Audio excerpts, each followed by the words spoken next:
Anna, non, Nick de Londres. Comment puis-je trouver mon unicité afin de pouvoir la donner aux autres? J'ai remarqué que si je pose la question, moi je réponds en premier. Donc, comment trouver mon unicité pour la donner aux autres? Je trouve que c'est vraiment une très belle question parce que, après des années d'études, vous allez toujours vous poser cette question. Donc, Masha, s'il te plaît, utilise ton unicité pour répondre à cette question. C'est donc une très bonne question et vous allez voir qu'au plus vous étudiez, au plus vous allez être conscient de toutes les petites facettes de votre caractère et des facettes que vous détestez en fait. Et toutes vos faiblesses, vous les voyez vraiment ressortir. Tant que vous êtes habitué à vous voir comme une bonne personne, vous allez commencer à voir toutes les mauvaises choses en vous. Et la bonne nouvelle, c'est que vous allez aussi voir à quel point c'est bien ce qu'il se passe. Je veux dire, les pires faiblesses que vous allez découvrir en vous vont en fait devenir vos plus grandes forces. Et ça va prendre du temps, mais au plus vous étudiez, au plus vous intensifiez votre étude, au plus vite vous allez trouver cette unicité. Au plus vite vous allez comprendre pourquoi vous êtes ici, dans ce monde. Masha a vraiment évoqué un point très très profond, quelque chose qui se passe après beaucoup d'expérience dans ce chemin. Je ne sais pas ce que je peux rajouter, mais je vais vous dire quelque chose comme ça.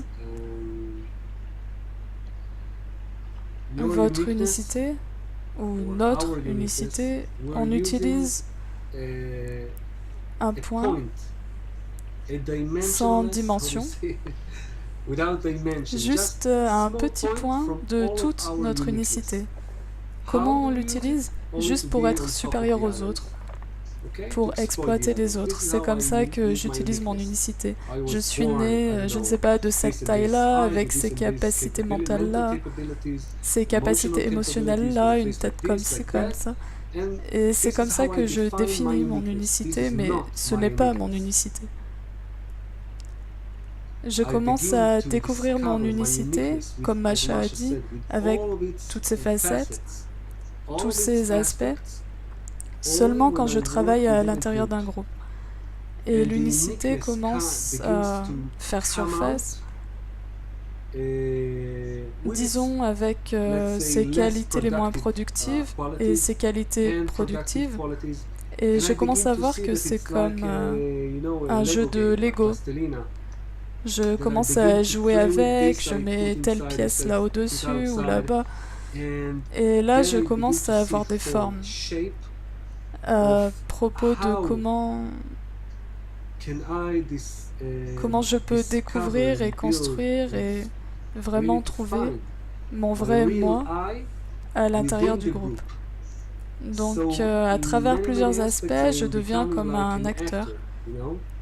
Et je commence à réaliser que j'ai énormément de facettes. Avec Masha, je suis comme ça, avec Amit comme ça, avec Tal comme ça, avec tout le monde. Je commence à découvrir que j'ai quelque chose de différent. Et je commence à ressentir que le vrai moi n'est pas celui-ci ou celui-là. Non, c'est ce point qui alterne, qui change avec tous ces traits et dans un seul but, se connecter. Donc si je vous ressens, j'utilise toute mon unicité pour vous présenter une forme, une image qui n'est pas vraiment mon image, mais je vous la présente. Pourquoi? Parce que je veux me connecter à vous et à chaque personne avec une autre facette. Afin de comprendre ce que l'on dit, regardez simplement un cours du Rav Lightman.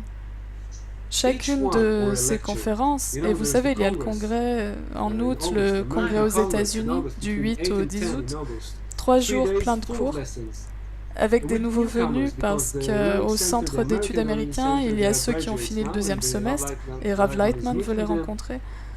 Et je vous recommande à tous, si vous voulez comprendre ce que l'on vient de dire, regardez comment Rav Lightman répond aux questions des étudiants. Ce n'est pas seulement une réponse avec des mots, il ressent leur manque, leur désir, et pas seulement eux, mais tout le monde, tous les amis dans le monde. Et il leur répond en s'adaptant totalement à la personne qui a posé la question. Et vous allez le comprendre, vous pouvez l'apprendre des vrais kabbalistes. Donc oui, vous allez trouver votre unicité, pour résumer. Anna Pigotti, d'Italie. Et elle pose une question très importante. Je voulais partager avec vous ce que je ressens ces jours-ci. Pourquoi, au lieu de réussir à me connecter aux gens, je deviens de plus en plus sélective, beaucoup moins tolérante vis-à-vis des gens autour de moi. Si c'est moi qui ai les mauvais ou faux désirs, ceux qui sont directement en lien avec moi-même, mon ego, mes avantages, pourquoi vais-je alors juger les autres? Et en plus de ça, quand je lis vos commentaires sur Facebook et que je regarde les cours, je me sens toujours de plus en plus ignorante. Et souvent, je ressens que je ne suis pas à votre niveau. Donc, deux questions qui ne font qu'une. Eh bien, bienvenue au club.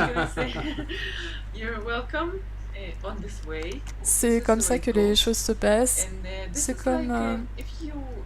La meilleure comparaison serait sur le plan physique une détox du corps. N'importe quel détox que vous pouvez faire sur le plan médical ou autre, les symptômes vont en fait s'intensifier. Tout ce qui est mauvais va en fait sortir de vous.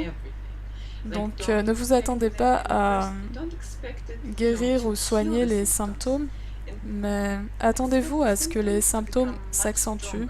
Attends Macha, désolé de t'interrompre, je me mets là à la place des étudiants. Tu dis quoi? Que je vais toujours devenir quelqu'un de mauvais? C'est un vrai combat. Je croyais que la Kabbalah ne voulait que le bien. Non, pour guérir, et c'est comme ça dans la médecine aussi, afin de guérir, on doit d'abord voir chaque aspect, y sortir de nous et y remettre à jour. Comme on en a parlé dans ces questions sur l'unicité, vous avez l'habitude de juste utiliser, si vous prenez 100% de vous par exemple, vous utilisez juste 0,5% de vous.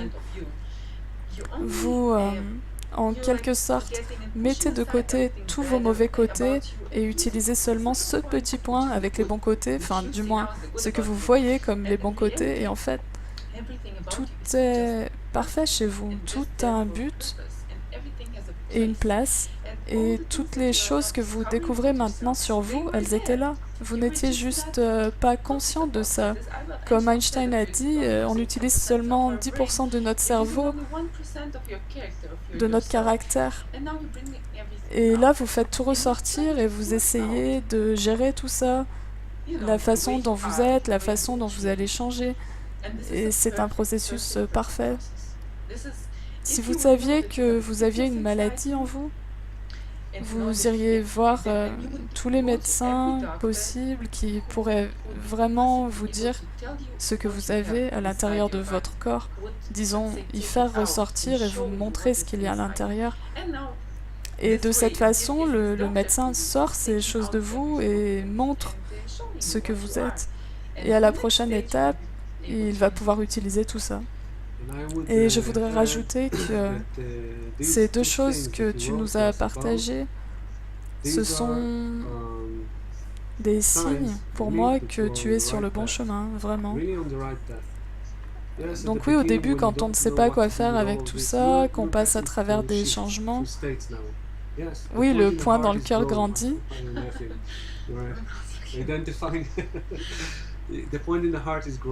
Et ensuite, le désir de recevoir, l'ego devient... tout peut devenir plus nerveux, vous pouvez ressentir qu'il y a beaucoup plus de choses importantes selon vous, plutôt que toutes ces choses mondaines ou ordinaires. Oui, on devient plus sélectif, plus nerveux, on ne sait pas quoi faire avec toutes ces émotions. Et quand vous êtes dans cet environnement, vous ressentez que vous êtes le plus petit. C'est un très bon sentiment, ne vous inquiétez pas, ça va changer, parfois vous allez ressentir que vous êtes le meilleur, et ensuite vous allez devoir travailler avec le contraire. Mais ce qu'on vous conseille de faire, en plus de ce que Masha a expliqué, et d'être patient, d'essayer de cacher, c'est très important, cacher ses émotions envers les autres parce qu'ils ne vont pas comprendre pourquoi vous devenez moins tolérant envers eux. Ils ne comprendront pas que vous étudiez la Kabbalah, l'influence de la lumière, que vous passez à travers des changements. Juste souriez comme ça. Et oui, salut, ça va, tout va bien, todo bene. À l'intérieur de vous, il se passe plusieurs choses. Ça deviendra une leçon importante sur comment se comporter avec les amis, avec le monde. Donc, restez connectés et vraiment soyez heureux à propos de ces états.